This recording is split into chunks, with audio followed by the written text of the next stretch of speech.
Blog Talk Radio. Well, here we go, ladies and gentlemen, across the country. It's after Memorial Day, and we started out right. Cleveland, Ohio, coming to the forefront. American Sports History Podcast, hosted by Peter Ray. Yours truly, Mark Mancini, producing this thing. 347-205-9631. You can email mancinisports@yahoo.com. Show goes by quick, so catch the archive on blogtalkradio.com/Mancini Sports podcast platforms powered by Mancini Media. So without further ado, it's more of these guys, less of me. Let me lay the red carpet down, put the podium in its place, hand off the mic. First of all, Peter, how are you? Second of all, how can people get a hold of you? Third of all, you brought a legend in here tonight. Hi, Mark. I'm doing well. I have a YouTube channel. It's my name, Peter J. Ray, R-E-A. And you're absolutely right about tonight's guest. He played Major League Baseball from 1990 to 2000 with the New York Yankees, Anaheim Angels, Texas Rangers, Boston Red Sox, San Diego Padres, and Los Angeles Dodgers. And he hit the home run that played a major role in the beginning of a dynasty. Welcome to the show, Mr. Jim Leyritz. Hey, Peter. How you doing today? Oh, I'm fine. It's interesting in sports. People, whether you're a fan or an athlete, you dream about winning the championship. In baseball, the World Series, and if you win a World Series, you want more, and you want a dynasty, several in a short period of time, hopefully. And anyway, the toughest one is the first. And Yankee fans are pretty spoiled. They were sitting on an 18-year title drought in 1996. And, the late 90s, they called the Cleveland Indians of that era the dynasty that wasn't. And you could say the same thing about the Atlanta Braves because they lost 4 out of 5 World Series. But that really was the Yankee dynasty, 4 titles in 5 years. The toughest is the first. And in Game 4, Yankees were down 2-1 in the series, down 6-3 in the 8th inning, 1 out, 2 on. I'm sure you'll never get tired of talking about your at-bat that led to like I said, a major factor in the Yankees starting that dynasty. Yeah, it was a great moment. It was one of those situations where, being an undrafted kid out of Cincinnati, Ohio, who was born in Cleveland, believe it or not. I was born in Parma, in Lakewood Hospital. But I only lived there until I was 6 years old, and I went to Cincinnati. But anyway, being undrafted, being a kid that, didn't play every day, wasn't the Derek Jeter or the superstar player, but yet, got my opportunities, and because of my hitting, I would be put up in certain situations. And, I was just very fortunate in that game that they pinch hit for Girardi in the top of the 6th inning. And top of the 7th inning, and Paul O'Neill and Tino Martinez pinch hit. And they both struck out, and O'Neill was hitting for Girardi, which meant with only 2 catchers on the roster, I went into the lineup. And my first at bat against Walters came up, and he was their Mariano Rivera of the day, and he came up, and I came up with 2 guys on and 1 out, and he hung a slider on the 2-2 pitch to me, and I was able to hit it out. And it was one of those situations where it tied the game up. We went on to win. And we knew after we won that game that we had turned the tide, that Andy Pettitte was on the mound the next day, and he pitched probably the greatest ever pitched game, besides maybe the Jack Morris game in World Series history, with him and John Smoltz, and in Game 5. And, like I said, we went on to win. But really, when you're talking about the dynasty, when you're talking about what that home run, what that World Series win did for the Yankees, became really important at the end of 1997 when Mariano Rivera, who struggled his first year as the closer for the Yankees, and not by Mariano's standards struggled, not by anybody else, but by Mariano's, but struggled a little bit closing, gave up the home run to Sandy Alomar in the playoff game to your Cleveland Indians, and George Steinbrenner came running into Gene Michael's office and yelling at Stick, saying, "Listen, get rid of Torrey, get rid of Rivera. That's it. I'm tired of this crap. Anybody could have done this, And Gene Michael just sat back at his desk, used to George doing all this, and said, "George, did you forget about winning last year?" And George said, "You know what? You're right. We won the World Series last year. I'll give him one more year, and if Torrey doesn't win, he's gone. And you know what? You think back on it now, 98 became their magical season. They went on to win in 99, and in 2000, lost in the Game 7 of 2001. That dynasty would have maybe never happened had our 96 team not won. Yeah, that's what I was saying. It's the first is the toughest. Then you believe you can do it. Now, the interesting thing about the Yankees here in Cleveland and probably most of the place all over, people hate the Yankees, but because of their winning so many titles and jealousy. And I always tell people you can hate the Yankees all you want, but you have to love the historical Yankees if you love the history of baseball. So now as playing a key role in the late 90s Yankees and that first title. And then what has it meant to you to be a part of the Yankee, probably the greatest sports team of all time, being a part of that tradition? Yeah, when you're playing, when you're in it, you know it's special to put the pinstripes on. It's really, it's a special thing to play for the Yankees. Mr. Steinbrenner did everything first class. He paid the most, but he expected the most. And, I was one of the few guys that was on George's good side. And, and he loved me. And, of course, that was even before the home run that I hit in 96. And after that, forget it. It was, he loved me forever. But it was such a great thing. But I'm going to tell you right now, there was a moment in 2004, my first old-timers game. And Jimmy Abbott got introduced before me, and then I got introduced.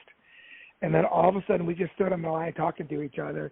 And as they went down, the rest of the line was Reggie Jackson, Whitey Ford, Phil Rizzuto. Mickey Mantle. The people that they were introducing. Jimmy Abbott looked at me and goes, "What are you and I doing here? Listen to those names. Listen to that history. Listen to these guys that were standing on the field that we're a part of." And it kind of really set in then about just how special it was to be part of the Yankee history and how special that was. And I would imagine you've gotten to meet Yankee players all over the year, great Yankee players over the years as for different gatherings. Yes, I tell people all the time, I learned more in the old-timers games when I was playing, but because I had Moose Gower and Hank Bauer in my locker. And these guys would sit down after the game was over, and we would play a game. And if I wasn't in the lineup, I'd sit in that locker and I would talk to these guys for hours on end, just about what it was like to be a Yankee back in those days. And I learned more history about the Yankees just from those two guys. But just like I said, just to be in a locker room with those guys, it was so important for George that when any old time Yankee came back, especially a World Series, Yankee, that he'd be brought in the clubhouse. He would meet the young kids, and he would show these kids this is what being a Yankee is all about, being a champion. And it was just really special to be a part of that. Yeah, I would imagine you were a fan of the Big Red Machine growing up.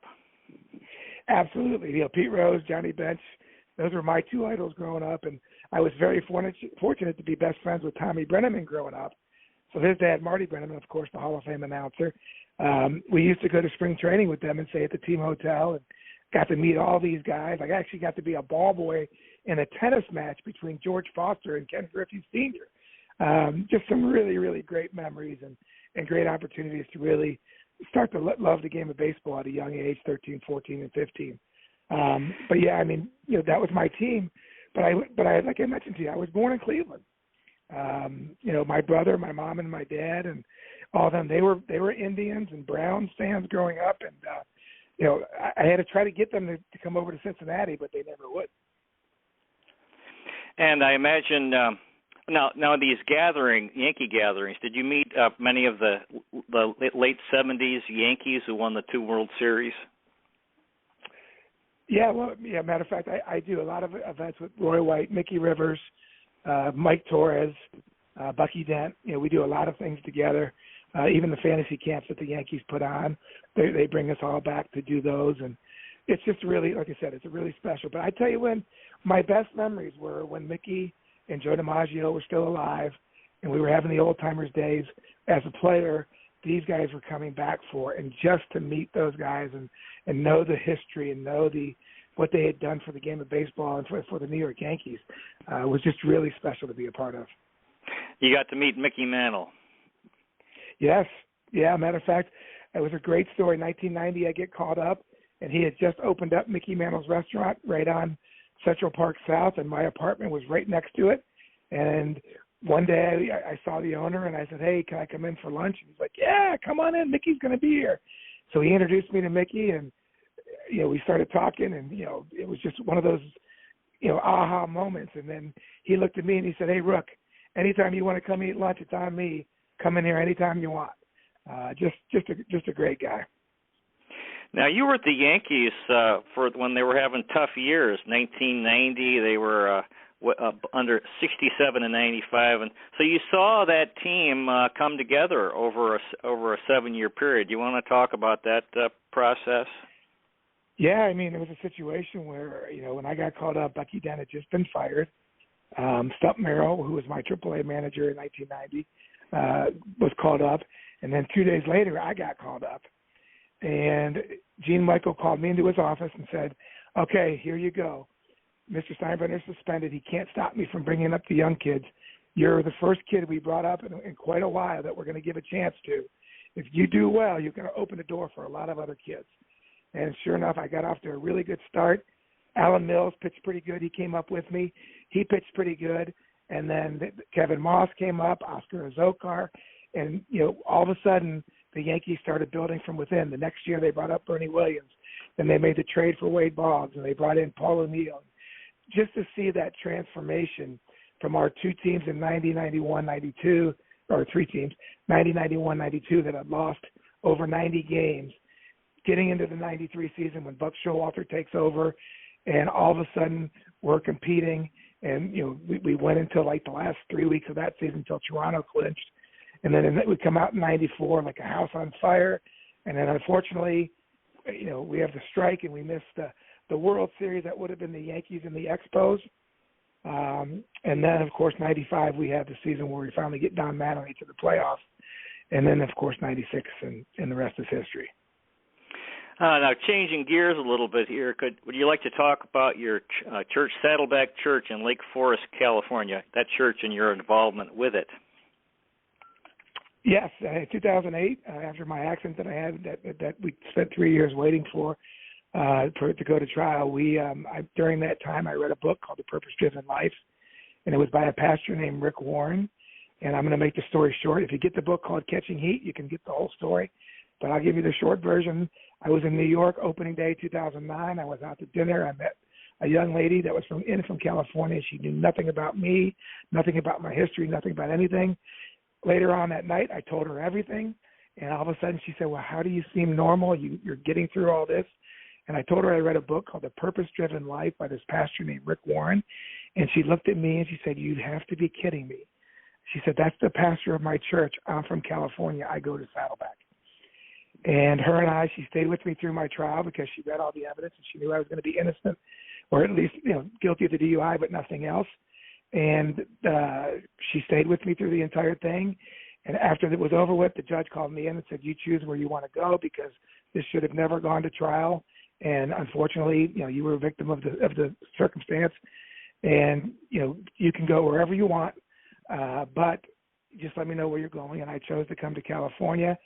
And the first thing I did was become a member of Saddleback Church, and I've been that since, and I've been out here now since 2011. And so your church means a lot to you.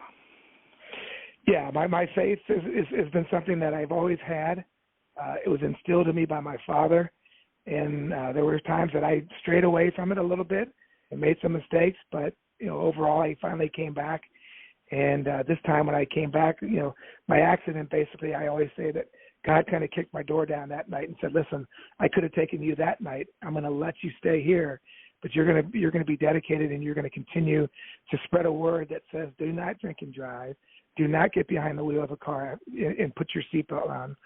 And, make sure you put your seatbelt on. And most of all, just live a daily life in God, and knowing that you live a daily life with God and that He is in charge, you're not, and that any day that you wake up, if you can do something good for another person, it's a day well spent. And that's kind of what I've had in my life since 2008. Yeah, I'm involved in a church. It's the most important thing in my life, and the thing that's interesting about sports, I think, is the fact that, especially in the last 30 years, the money has gotten so high, and sports itself has become more important in our culture.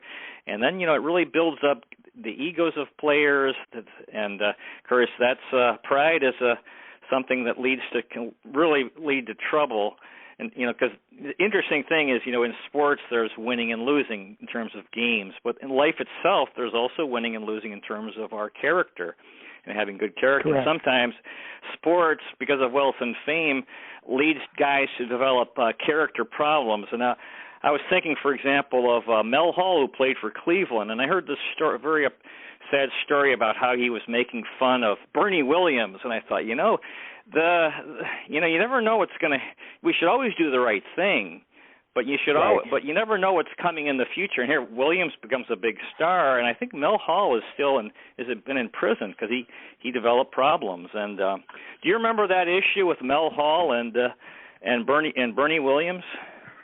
Oh yeah. Mel was a tough guy, and he was one of those guys. He was a prankster, jokester, but sometimes he didn't know when to quit. And really, depending on your personality, and most of the time, people when they start picking on somebody, if they really kind of see that they're hurt by it, they kind of stop. But Mel just did not see that Bernie was being hurt by this, and Bernie hit it pretty good. But it did get out eventually, and I know Mel did apologize to him later, but it was one of those things that. He tried to let Bernie know that, hey, listen, that shit was my personality, and I was playing with you, and I meant no harm from it.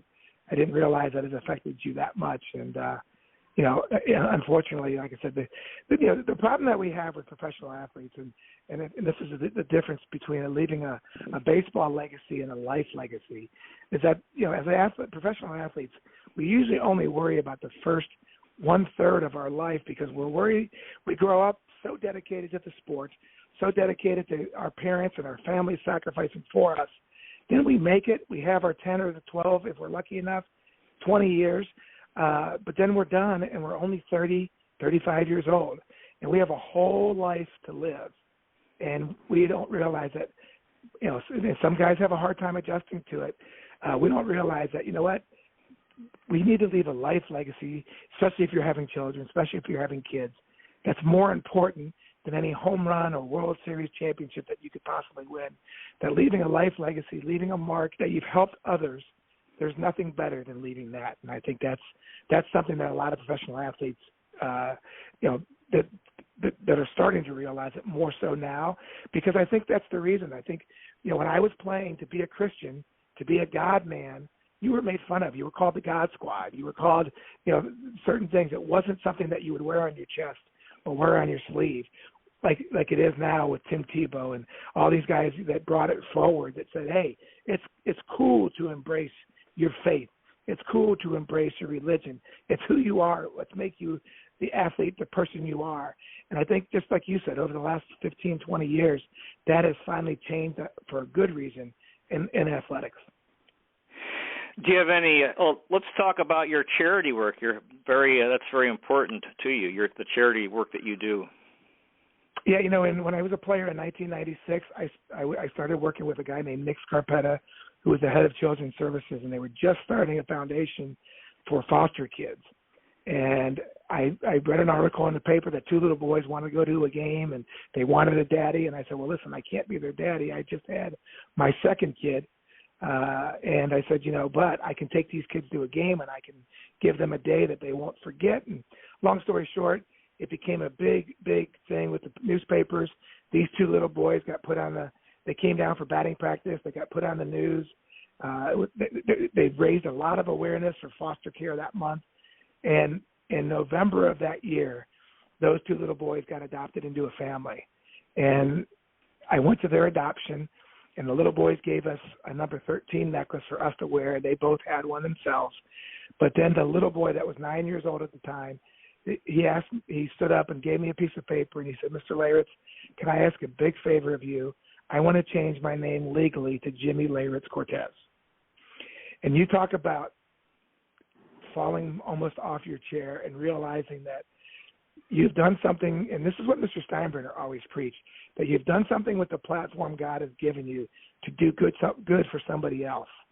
And when those two little boys said, I want to thank you for giving me someone to wake up to every morning that will say I love you, that I haven't had that in my first 9 years of my life, it was so impactful for me that I knew for the rest of my life that I would continue to work with charities and foundations as much as I possibly could. And then it really even kicked it more in 2010 when I lost my brother-in-law to ALS. The Lou Gehrig's disease that I represented as a Yankee really hit home, and I lost my brother-in-law at 50 years old, and that was very difficult. So I do a lot of stuff with the ALS organizations too. Okay, Catfish Hunter, Reggie Jackson, Billy Martin, Greg Nettles, Chris Chambliss. Do you have any stories about any of those fellows? Oh my God, we could talk for hours. Craig Nettles and I, we had the same representative as far as doing our appearances, and we used to do a ton of appearances together. And I remember we did one appearance. This is a good story with Nettles. So we were doing it was a Boston Red Sox, New York Yankee Q&A on a stage in Connecticut, and it was 4 Yankees, me, Roy White, Goose Gossage, and Craig Nettles, and 4 Red Sox. It was Jim Rice, Luis Tiant, I think it was, I'm going to say Pedro Martinez, and Bill Lee. And if you remember, Bill Lee and Craig Nettles had the big fight that ruined Lee's career. Well, we're talking, 30 years later, we're on the stage, and right when somebody in the audience during the Q&A brought the story up, and I'm telling you, after 30 years of all this, and you think it would be over with, these two guys almost went at it again on stage talking about it. It was crazy, just how that rivalry was so big back in the 70s. Yeah, and you played for the Red Sox in 1998, so you got to see the other side of the rivalry. Do you want to talk about your Red Sox time? Yeah, unfortunately, it was a short time because I didn't get along with the pitching coach who wanted to call every pitch. And I kept telling him, hey, I've been in the big leagues for 7 years. I'm not in college. And we had a little thing, and by June I was not catching at all. Jason Varitek had taken over, and he was willing to listen and willing to do whatever the pitching coach said. Long story short, I got traded to the Padres, and thank goodness, because I ended up going to the World Series with the Padres that year in '98. And that run that we went on with the Padres got the Petco Park approval for San Diego. And, of course, we go back and we play the Yankees, and we become an asterisk in their 1998 dream season where they beat us in 4 games. But, yeah, you know what, playing in Boston, I was kind of thrilled because growing up in Cincinnati, Ohio, my memories were Carlton Fisk home run, that Red Sox series where the Reds beat them, and Eddie Armbruster and Carlton Fisk bump each other. And those were my memories as a kid growing up. And it was just a big thrill for me to play in Fenway Park. 1990 Yankees, Dion Sanders, Rick Cerone, Claudell Washington, Dave Winfield. Any memories about those guys? Well, primetime was the greatest. Playing with him, I played with him originally in AA in Albany. And then when he got called up in 90 and I got called up and he was still there, this was probably the fastest human being I've ever seen, and just had so much natural talent. I mean, the guy didn't know much about baseball, but his natural ability and being able to play 2 sports like he did, it was a thrill to play with him. But here's the one thing I tell people all the time. Deion Sanders, when you were sitting with him in the backyard, when you were hanging out, and you were around him and his family, and there was not a nicer, more genuine guy that you would ever meet, that you would not even think that this is prime time. But as soon as you walked out in public, and as soon as the people were there, all of a sudden that prime time came out, and he was a completely different person, and it was all for show, and he did it better than anybody. But again, like I said, most people don't realize, just the fans, they know the persona, they don't know the character of Dion, and he was a pretty good guy, pretty good down to earth kind of guy. 1991 Yankees, Bernie Williams, Steve Farr, Eric Plunk. Any thoughts on any of those fellows? Well, that was Bernie. Bernie and I played in the minor leagues throughout the 80s and late 80s and early 90s until 90. till I got caught up. And it was a thrill to see him get caught up and get that opportunity. And, he was a little bit, taken. This was the Mel Hall situation. He was a little taken back by New York. And, Mel used to kid him that he was a deer in the headlights. And, it took Bernie a little while to get comfortable in New York. But once he did, oh, my gosh, I feel so bad for Bernie. I always tell him there was no Core 4. It was the Fab Five. They just couldn't use that name because Michigan took it. But, Bernie, you were part of those 4 guys. It just as much, of making the Yankees who they were. But, yeah, Bernie was just, and it was really great to see him today. I always love to see former athletes and celebrities, doing something else with their life after baseball and making sure that baseball was not their only, thing that they had in their life. And for him and his guitar and what he's done with the classical guitar, getting his degree from the New York School of, the New York School of Music, he's just been amazing what he's done after baseball. And then, of course, all the charity and foundation stuff that he does up in New York. Bernie's a pretty special guy. 1992 Yankees, Dion James and Bob Wickman. Any thoughts on those two fellows? Well, you got the connection with Wiki. Wiki came up as a starter, wasn't that effective, was struggled a little bit. And then when he went to Cleveland, he became that closer. All of a sudden, man, this guy turned into an animal. And I think that was the best thing that ever happened to him. And, he was a great, he was when people say, Jimmy, who was the hardest guy to catch? And, they always want you to talk about the flamethrowers. I'm like, no, this guy, Bob Wickman, that I used to catch in the early 90s, he had the ball, a sinker that just used to beat up my thumb. And there were times that I went up to bat, I couldn't even feel my thumb because I had to catch this guy. But he was one of the toughest guys to catch because of that hard sinker that he had.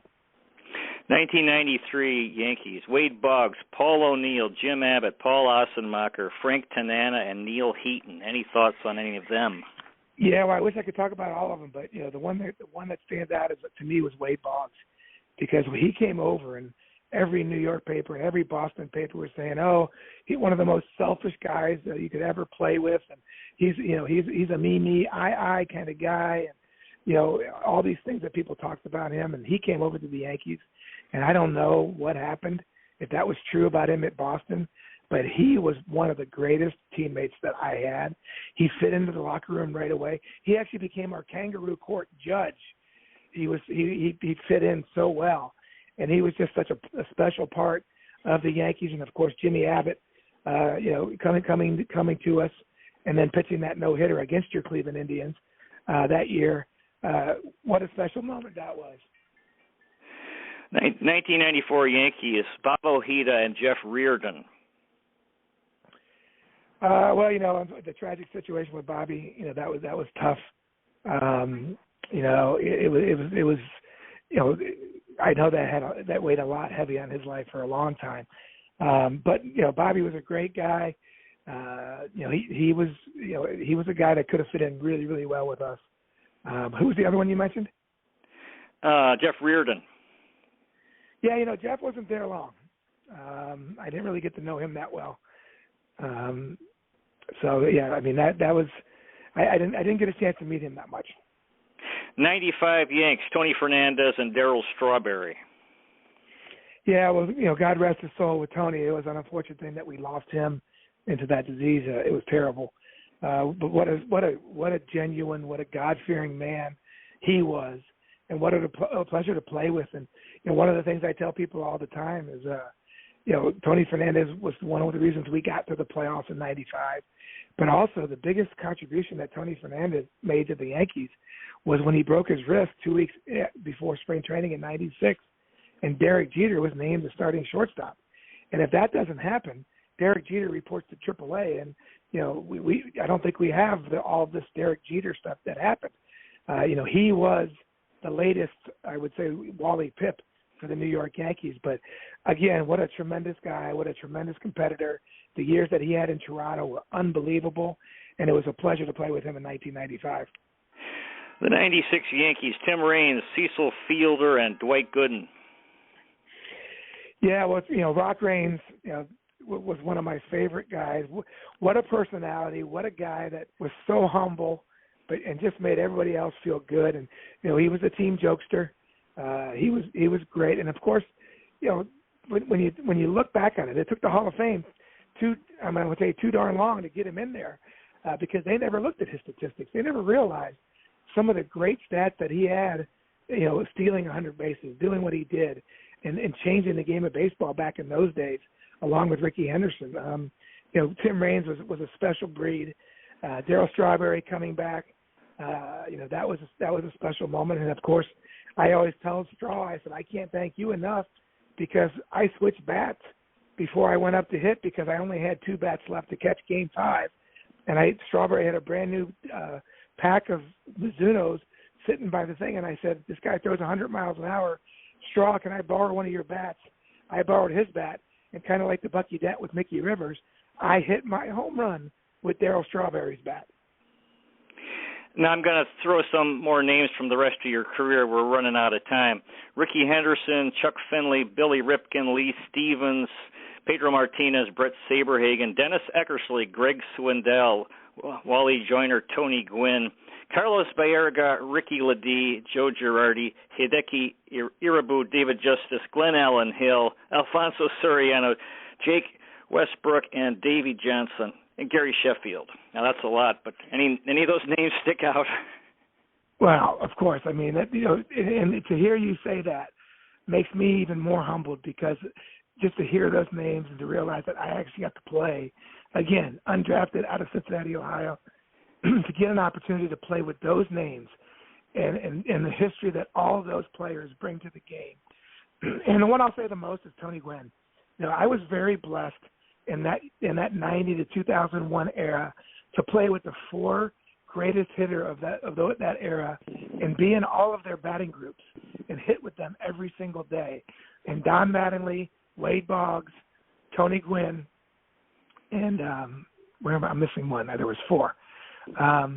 Anyway, those 3, to play with those 3 guys, and of course catching Tony at the very end of his career was wasn't. I know I didn't get the real Tony Gwynn, but just to watch his approach at the plate, the way that he used to set up pitchers, the way that he used to, just such a natural hitter. To be able to play with him was a special moment.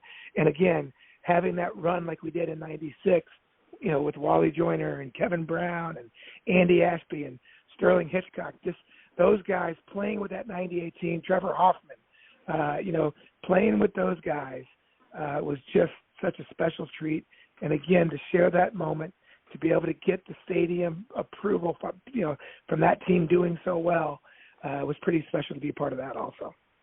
Our guest has been Mr. Jim Leyritz, who had a 10-year MLB career, won 2 World Series, hit one of the biggest home runs in World Series history in 1996. A good man, good church man, and doing a lot of good work in the community through his charities. Mr. Leyritz, do you have any final words for our audience? Absolutely. Since you guys are Cleveland, I want to let you know that I was just sitting in my backyard 2 days ago with Andy Billman.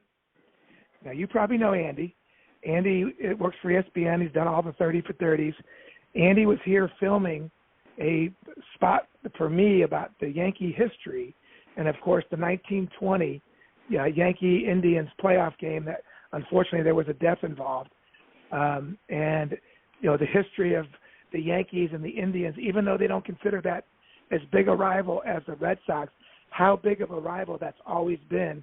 And like you mentioned when we first came on the telecast, or this broadcast, the 1994 to 2004 Indians would have been the team of the century had it not been for the New York Yankees, because they had a pretty special crew there. And Andy Billman and I sat down in my backyard and we talked about the history, we talked about all that, and I shared a lot of the moments of playing at the mistake by the lake, but then also at Jake, at the Jake, just to be part of that, because I used to have to leave 60 tickets because all my relatives were from Willowick and Kirtland and all the Cleveland area. And, as a kid born in Lakewood Hospital, it was pretty special to share those moments with Andy. Yeah, that was the frustrating part of the late '90s Yankees, because it was supposed to be our era, but it didn't happen. That's why it's nice to talk to such a nice guy like you, who was a part of the Yankees teams, to realize. And for me, the most important thing in life, anyway, is good character. So it's been tremendously wonderful having you on the show tonight, Mr. Jim Leyritz. Well, thank you for having me, Peter. I appreciate it. Thank you so much. It was a real honor and privilege. Dear listener, may the road rise to meet you. May the wind be at your back. May the sun shine warm upon your face and rains fall soft upon your fields. And until we meet again, may God hold you in the palm of his hand. Good night, everybody. Thanks again, Mr. Jim Leyritz. All right, Peter. That was beautiful. Thank you. Oh, thank you. God bless you.